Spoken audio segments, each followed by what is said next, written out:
RSCM, kamar jenazah diserbu sama preman. Waktu otopsi organnya diambil. Ketika Anda tampil di Netflix, Anda setelah itu aman-aman saja? Rada tidak aman. Stres pada waktu itu. Dan abis itu saya nggak pernah ngomong apapun soal itu. Yang ribut satu negara.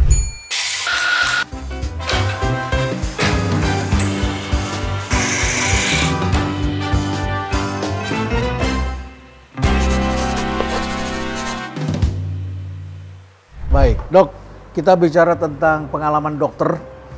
Setelah ditempa seperti itu, Anda juga senang dengan cerita detektif, tentu ada hal yang menarik ya. Pernah Anda juga diancam oleh pelaku kriminal? Oh, bukan diancam, Prof. Saya ngalami satu kejadian di mana Departemen Forensik FKUI diserbu, Prof. Oleh para preman? Oleh para preman. Karena gini, ada satu preman ditusuk. Ya. Dia minta diotopsi. Ya. Ini kesalahan komunikasi, Prof. Dia minta diotopsi, polisi minta otopsi. Terus masalahnya itu dia berasal dari salah satu daerah yang ngomongnya susah, Prof. Ngomongnya susah, nah, ya, bahasa daerah. Ada mahasiswa tingkat 2 yang sukunya sama. Ya. Dia bilang, dokter saya ceritain aja deh ke keluarga supaya mereka mau diotopsi. Ya. Nah, karena dia belum belajar forensik, ceritanya beda, Prof. Jadi dokternya, calon dokter salah ini menerjemahkan. Dia bilang gini, udahlah Bu dia otopsi aja, kalau nggak tahu sebab mati. Otopsi itu diapain? Nggak diperiksa luarnya doang kok, nggak dibedah. Ya. Keluarga tanda tangan kan? Ya. Selesai otopsi, ternyata dia lihat ada bekas luka di sini. Ada jahitan. Ada jahitan. Ya. Kagetlah mereka. Ya. Isu yang berkembang apa? Bosnya si orang yang ditusuk ini marah karena waktu otopsi nggak minta izin dia. Ya. Padahal selama ini kalau ada gitu-gitu dia dikasih tahu. Ya. Ada anak buah lo diotopsi, dia kan ada masalah. Nah karena ini keluarga nggak ngasih tahu. Nah dia merasa tersinggung. Nah itu ditibarkan isu bahwa waktu otopsi organnya diambil. Iya. Terjadi pencurian organ dan sebagainya. Nah, dia bilang dipakai buat transplantasi. Nah kalau kita dokter kan kita ngerti nggak mungkin. Karena kalau organ mau diambil tuh biasanya harus kurang beberapa jam doang. Ya, sudah masih hidup kan? Ya, masih hidup, masih segar, karnya. masih fresh ya. Nah, gitu. Dia udah ada di rumah duka, Prof. Satu rumah duka. Dia bilang ini pasti dipilih. Terpaksa gitu, Prof. Udah diformalin, udah diemalin kan jadi keras tuh. Dibuka lagi, ditunjukin satu-satu, terpaksa ditunjukin. Tapi bukan itu, dia masih belum puas. Dia serbu, Prof. RSCM, kamar jenazah diserbu sama preman. Masuk situ, diobrak-abrik semua. Kita punya timbangan apa diobrak-abrik. Tak tahu saya diobrak-abrik. Telepon dokter, dicatat. Udah gitu, ada seorang dokter senior datang situ, dia nggak tahu apa-apa gitu. Ditanya-tanya dia mungkin jawabannya nggak simpatik kali. Langsung dibaringkan di kamar otopsi tuh, di meja otopsi. Diambil pisau, saya otopsi dokter. Sampai begitu. Nah saya nggak tahu itu kejadian itu. Karena itu kejadiannya kan itu sore. Pagi-pagi waktu saya masuk ke Salemba, kan ada satpam tuh ya, tempat itu parkir tuh, Kacis. Dokter forensik ya? Iya. Ke dekanat katanya. Kenapa? Forensik lagi disandera katanya, lagi dikuasai sama preman. Itu 2 hari, Prof. Jadi Anda selamat, Anda tidak mengalami Kita itu. selamat dari situ, ketemu teman-teman saya. Tapi yang si dokter itu sempat dipukul, sehingga harus divisum di RSCM, Prof. Jadi yang kayak gitu ada. Ya. Nah, saya mau cerita nih, Prof. Ini kejadian beneran nih. Ya. Di Amerika. Ya. Jadi ada orang datang, terus jam 12 malam dia meninggal, Prof. Ya. Ada suster, ada dokter. Tapi mereka dua-dua penakut, Prof. Jenazah itu mestinya ditaruh di ruang perawatan. Ditutup doang, ditutup kain kafan gitu, didiamin selama 2 jam, Prof. Karena secara internasional 2 jam itu dia bisa bangun lagi, Prof. Mati suri. Oh. Nah, sebelum 2 jam dia nggak boleh masuk kamar jenazah. Karena kamar jenazah tuh buat mayat. Ya. Diam, jadi artinya bisa dicek sama dokter nih. Ya. Dua-duanya penakut. Lari. Dikirim ke kamar jenazah, Bro. Ah. Nah, masalahnya kamar jenazahnya tuh seperti kayak rumah jagal. Bro, Ya. tahu? Rumah jagal kok ruang besar, AC-nya dingin banget. Ya. Terus ada itu kan daging-daging digantung. Ada rak-raknya begitu ya. Kalau kamar jenazah itu sama kayak ruangan kayak gitu. Ya. Ada ranjang-ranjang. Ya. Di setiap ranjang ada mayat, Bro. Ya. Yang ketutup gitu. Ya. Nah, ceritanya itu jam 12 malam. Ya. Ditaruh ke situ karena dokternya takut, saya takut. Ya. Besoknya, jam 2 malam, sebelum jam 2. Dia bangun. Dia bangun. Ya. Dia bilang, ini asap-asap, ini saya ada di neraka apa di surga gitu loh, Bro. Dia kan takutan. Dia Ketakutan, cubit. ya. Dia cubit. Ya. Oh, sakit. Ya. Jangan-jangan yang lagi hidup. Dia tegur-tegur yang lain, nggak ada yang bangun, Prof. Ya. Nah, Prof kebayang nggak? Seorang pasien ketemu dalam dirinya terkurung di dalam Kamar yang jenazah, tertutup yang dingin seperti itu. dengan berselimutkan kain kafan Yang tipis. ya, Ya. dia gedor dari dalam. Ya. Nggak ada yang Dor, dengar. dor, dor. Ada yang dengar, Prof. Oh, ada yang Tapi dengar. sekarang yang lewat situ siapa? Suster. Ya. Lari Suster. lah. Nah, kan suster Lari. dengan ketokan di dalam. Ya. Lari. Udah gitu berani cerita, Prof. Nggak berani cerita karena kalau dibilang, "Ala lu, halu lu," dibilang Ya. gitu kan. Dia nggak berani cerita, dia diam aja. Ada dokter lewat, dokternya kabur. Juga begitu. Sampai pagi, Prof. Jam 7 pagi ada satpam yang lewat tuh baru satpam dengar gitu udah lemah, Prof. Begitu dibuka ada orang yang sedang duduk berjongkok sembari gemeteran. Baru ketahuan ternyata orang terkurung di situ selama berapa jam. Prof tahu setelah itu pasiennya dirawat di rumah sakit di departemen sakit jiwa karena merasa klaustrofobia, Prof. Ketutup dalam ruangan bersama jenazah. Itu harus diterapi lama, Prof. Dan habis itu dia sewa pengacara, rumah sakitnya dan dokter digugat, Prof. Sampai rumah sakitnya bangkrut. Karena ada dokter yang Ya, karena penakut. itu melawan SOP, Prof. Mestinya kan kagak bisa, mesti ada ditaruh di mesti diawasi di dalam ruang perawatan. Jadi Nah, masih bagusan kamar jenazah Indonesia kalau begitu. iya, bahwa Indonesia kan enggak, kamar jenazah kadang-kadang gitu mesti Terbuka bicara tuh, pintunya ya. ada jenazah Ya. kita lihat gitu. Ya. Di luar negeri kayak gitu, Prof. Jadi makanya dari sejak awal kita tuh nggak boleh takut karena manusia mati dan hidup itu sebenarnya sama, barang yang sama, manusia yang sama gitu loh. Ya. Ketika Anda tampil di Netflix terkait kasusnya Jessica, Anda setelah itu aman-aman saja? Rada tidak aman, Prof. Karena Prof tahu waktu itu 2016 kan. Ya. Itu selama bulan Januari mungkin sampai September ya. Ya. Vonisnya itu September kan. Ya. 9 bulan itu kan setiap hari kan di TV itu ada. Ya, ini Sampai pada saya waktu sadar, sidangnya nih. sidangnya semua, ahli Ya. semua tuh ditayangkan. Ya, Itu dan sesuatu yang tidak Anda ada. menyampaikan sesuatu yang orang publik tidak suka. Ya, Karena itu. publik berpihak kepada keluarga korban. Iya. Nah, habis begitu, habis Prof dibully, Prof. Nah, anak saya bilang begini. Ya. Papa yang haters Papa ribuan katanya. Ya. Saya cuma bilang satu. Nggak apa-apa, yang like jutaan saya bilang. Asal ngomong aja saya. Tapi stres, Prof, pada waktu itu. Dan habis itu saya nggak pernah ngomong apapun soal itu. Anda tiarap setelah itu? Ya, itu kan semua di media itu kan kemudian kesaksian saya itu diulang-ulang selama berapa lama. Kalau sekarang kenapa Anda muncul banyak di TikTok? Bukan muncul, Prof. Ya. Begini, setelah itu, jadi saya itu karena saya pikir udah kasus selesai. Nah, sekali waktu tahun 2021 ya, kalau nggak salah itu ya, ada satu sutradara dari Singapura Ya. datang, "Dok, kami mau minta dokter syuting." "Apaan?" saya bilang. "Itu film dokumenter," dia bilang. "Dokumenter? Apaan?" "Kasus itu." Saya bilang, "Nih kasus kan udah inkrah. Udah keputusan tetap, apalagi yang mau diomongin." Dia bilang begini, "Di mana-mana di seluruh dunia kalau no autopsi no case. No autopsi no crime." Ya, dia mengatakan begitu. Ya, Dan Anda setuju? iya. Terus Ya. dia bilang masalahnya ini jadi perhatian internasional. Ya. Karena dia bilang kok di Indonesia bisa orang nggak diotopsi tetapi bisa dihukum sekian lama. Ya. Jadi tujuannya apa? Untuk pembelajaran buat orang-orang bahwa sebenarnya kasus ini supaya tidak terulang lagi dimanapun.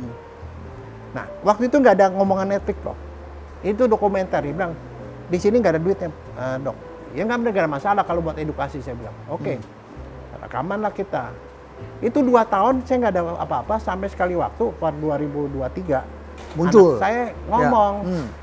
"Pak, Netflix tuh ada film tentang kasus itu." Dan Anda nggak tahu Nggak waktu tahu. muncul. Ya. Dan saya juga nggak tahu. Ya.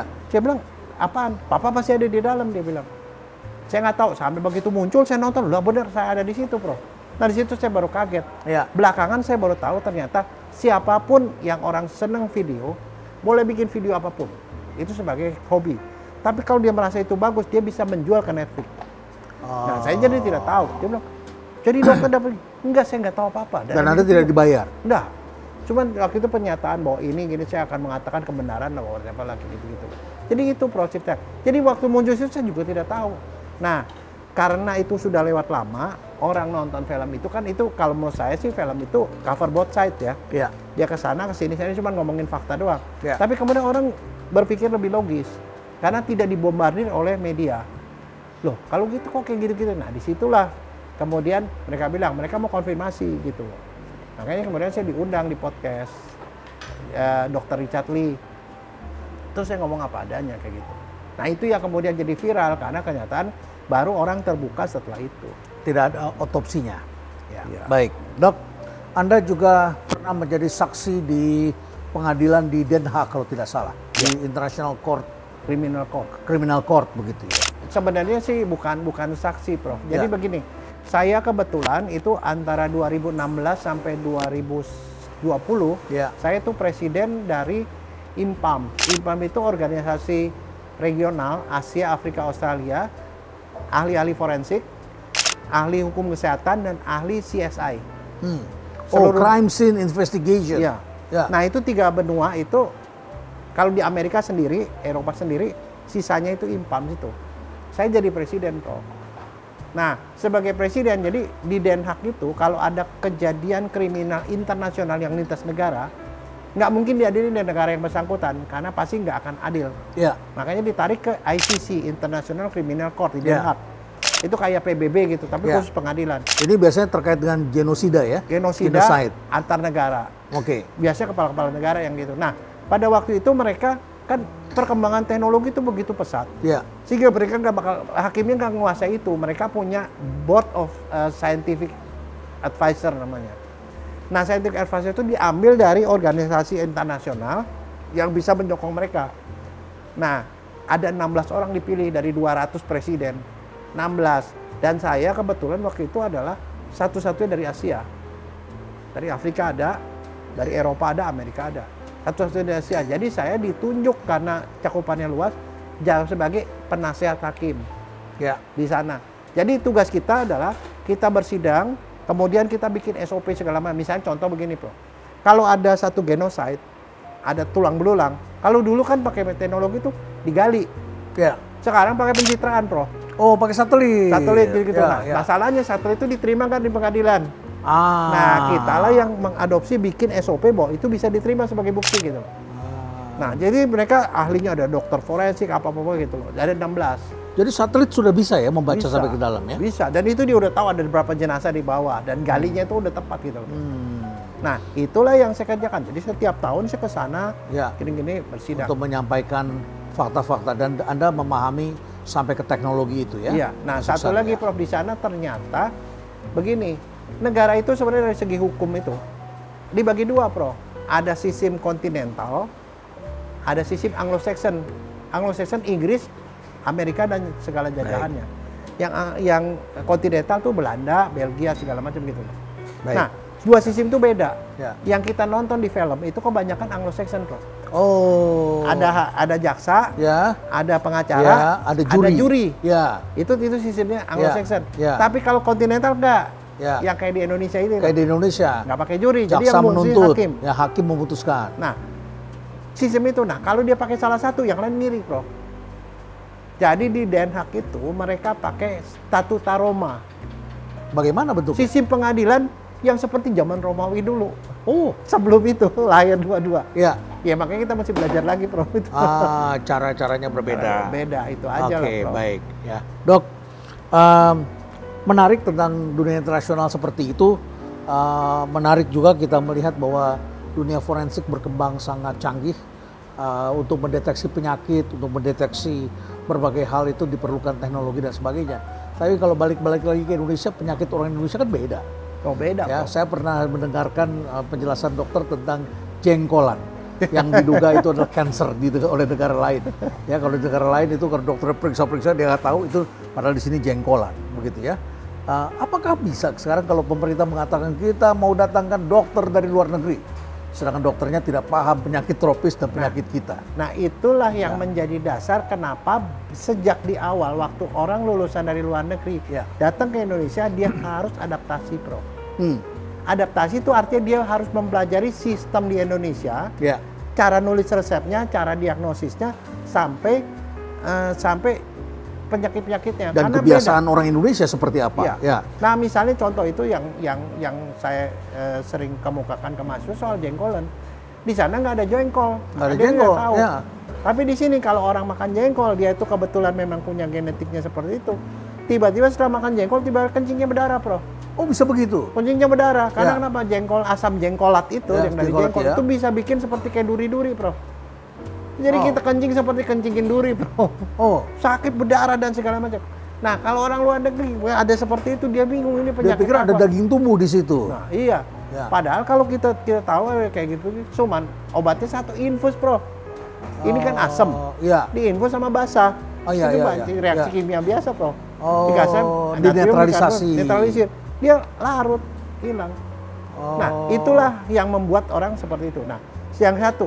Yang kedua, penyakit yang ada di negara tropis beda dengan negara lain, Bro. Misalnya? Saya punya pengalaman, kami waktu itu mengundang profesor di Jepang. Ya. Ya di Jepang semuanya steril, Bro. Ya. Kita makanya makan daging mentah Oh, pun ya. tidak ada masalah. Ya, dan Karena quality controlnya bagus, Bro. dan udaranya juga bersih di sana. Dia datang ke sini, diajak makan di pinggir, di ya rada-rada pinggir-pinggir Ya. lah. Pulang ke Jepang, di Jepang dia muntaber, Bro. Ya. Muntah-muntah, berak-berak. Diperiksa, ternyata kolera, Bro. Yang ribut satu negara, Bro. Kalau kita di sini sakit perut, muntaber, biasa itu Udah di sini. biasa itu dokter Udah umum biasa. bisa ngobatin, dan Ya. itu banyak. Nah, dia di sana yang ribut satu negara, kenapa? Karena negara itu sudah puluhan Steril. tahun tidak ada kolera, Ya. Bro. Tapi kenapa orang Indonesia kalau ada begitu biasa saja, sedangkan di sana ribut? Karena sudah sensitisasi, Bro. Ah, Jadi dia udah pernah kena waktu kecil, ya. kemudian dia udah kebal. Jadi itu sebabnya kenapa di Indonesia kalau di sana umurnya panjang, Iya. sedangkan di sini banyak orang umurnya nggak terlalu panjang. Kenapa itu? Kalau memang kita lebih imun, Pola konsumsinya, Bro. pola konsumsi, Nah, kalau di sana kan mungkin mereka banyak makan protein, jadi kekebalannya bagus. Kekebalan kita jelek. banyak protein dan banyak jalan. Ya, banyak jalan. Dan satu, Prof, itu pengalaman saya waktu di Jepang. Ya, Sabtu Minggu orang Jepang tuh pikniknya kemana, Prof? Ke gunung, ke hiking. gunung, hiking. Jadi saya tuh kalau ngelawan orang Jepang yang udah tua 60 tahun, 70 tahun, dia lari ke atas, lari, Prof. Jadi mereka Saya udah nggak lentur, tulangnya kuat, dapat vitamin D pula di sana. Iya, dan itu lagi makanannya ikan semua, Bro. Ya, ya. Jadi proteinnya pun bagus. Sayur-sayur juga banyak. Itulah yang itu. Kalau kita runut, kalau yang terakhir-terakhir ini yang banyak berkembang itu masalah soal defisiensi vitamin D, Bro. Vitamin D itu ternyata vitamin yang berfungsi pada banyak sekali metabolisme di dalam. Antaranya kekebalan, Bro. Kekebalan itu. Jadi kalau kita kurang vitamin D, kekebalan kita menurun sehingga kita lebih gampang sakit. Bisa diganti dengan vitamin yang kita minum, vitamin D-nya? Enggak, itu mesti diminum suplementasi. Karena kenapa? Sebenarnya vitamin D itu banyak di matahari, tetapi konsumsi kita tuh nggak begitu bagus, nggak bisa mengepus. Vitamin D itu ada pada sayur-sayuran, Prof. Dan Prof tahu, sayur-sayuran banyak orang nggak suka makan sayur, Prof. Nggak suka Dan makan porsinya sayur. harus besar. Porsinya harus besar. Ya, dan makanya harus disuplementasi. Dan satu yang menarik, Prof, pada penelitian WHO tahun 2020, kadar vitamin D pada orang Indonesia cuma 17,2. Wah, rendah sekali. Rendah sekali, padahal untuk proteksi badan di atas 50 atau di atas 80. Di Singapura itu antara 90-100 kalau tidak salah. Minimum, Iya. minimumnya. Dan kalau udah 100 kita imun terhadap kanker, imun terhadap infeksi dan segala macam, karena kekebalan kita juga bagus. Berarti kalau kita jalan pagi jam 5 kurang efektif, harusnya jam berapa? Kalau vitamin D dari matahari itu Ya. yang terbaik itu sebenarnya tengah hari, Bro. Antara jam hari? 11 sampai jam 1. Bukan pagi, Bro. Jadi makan siang itu sebaiknya kita jalan kaki. Iya. Dengan catatan polusinya tidak banyak di sekitar Dan itu kantor, satu, ya. Prof. Saya waktu sekolah di Jepang, Ya. jalan itu adalah kebiasaan, Prof. Dari rumah ke stasiun jalan, Jauh di stasiun naik kereta, Dan setelah jalannya selesai naik turun. ke kampus jalan lagi, Prof. Ya, ya. Nah, Dan kita harus jalannya biasakan banyak. itu, ya. Tapi selama di sana saya tidak pernah sakit, Prof. Baik. Sampai di sini begitu masuk di Jakarta udah mulai sekali segala macam Ya. karena udaranya kotor, Ya. konsumsinya juga nggak beres. Kalau di sana konsumsinya lumayan. Ya, baik. Dok, kita sudah cerita panjang lebar. Terima kasih banyak Dokter Jaya. Ya. Ternyata cerita mengenai forensik ini sangat menarik. Jadi kalau kita senang cerita detektif, bertemanlah dengan dokter forensik. Ya, Karena ceritanya banyak banyak, cerita. Prof. Ceritanya banyak ya. Pernah juga Anda membedah orang yang kebal, kalau tidak salah ya. Ya. Dan itu nggak bisa dibuka ya, nggak bisa dibedah. nggak bisa, Prof. Nggak bisa ya. Nggak bisa. Tapi gini, Prof, saya juga pernah satu kasus ya mengidentifikasi tulang-tulang Jepang, Prof. Yang sudah meninggal 55 tahun sampai 60 tahun setelah Perang Dunia Kedua, Prof. Perang Dunia Kedua kejadian tahun 44, saya periksa tulang belulangnya tahun 2009. 1999 sampai 2009.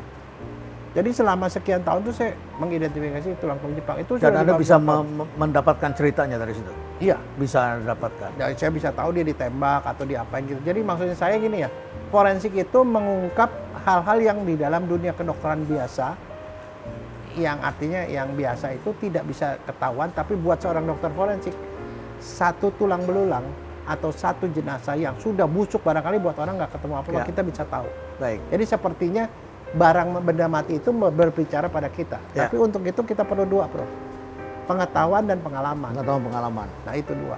Anda pernah didatangi oleh roh-roh dari makhluk yang sudah tidak atau manusia yang sudah tidak ada yang pernah Anda bedah? Saya mengharapkan sekali waktu ketemu, Prof, tapi tidak pernah. Dan kalau saya yang berterima kasih karena Anda ungkapkan? Nggak ada pernah lah, Prof. ada ya? Nggak pernah, Prof. Nggak pernah tapi sampai, maksud saya begini, kalau menurut saya, dunia itu memang ada, Prof. Dunia itu ada. Tapi kalau kita nggak punya bakat, kita nggak akan ketemu, Prof. Baik. Termasuk beliau juga mungkin kalau nggak punya bakat nggak ketemu sama kita, Prof. Baik. Terima kasih Dokter Jaya. Banyak hal yang telah kita pelajari bahwa cerita mengenai forensik adalah cerita yang mengasihkan. Banyak hal yang bisa terungkap dari hal-hal yang tidak terungkap. Dan Anda telah bercerita bagaimana sekolah di kedokteran itu memang stres, tidak mudah. Terutama kita menghadapi generasi sekarang yang tidak kuat, tidak tahan menghadapi ujian. Tapi tentu saja ada hal-hal yang harus kita perbarui. Setiap zaman selalu harus ada perubahan. Ya. Mudah-mudahan apa yang disampaikan ini bermanfaat bagi kita semua. Dan tentu saja kita berharap akan semakin banyak dokter forensik yang bisa mengungkapkan kejadian-kejadian yang tentu saja tidak bisa diungkapkan hanya dengan penjelasan biasa. Ya. Oke. Terima kasih dokter. Terima kasih. Dan stay relevant.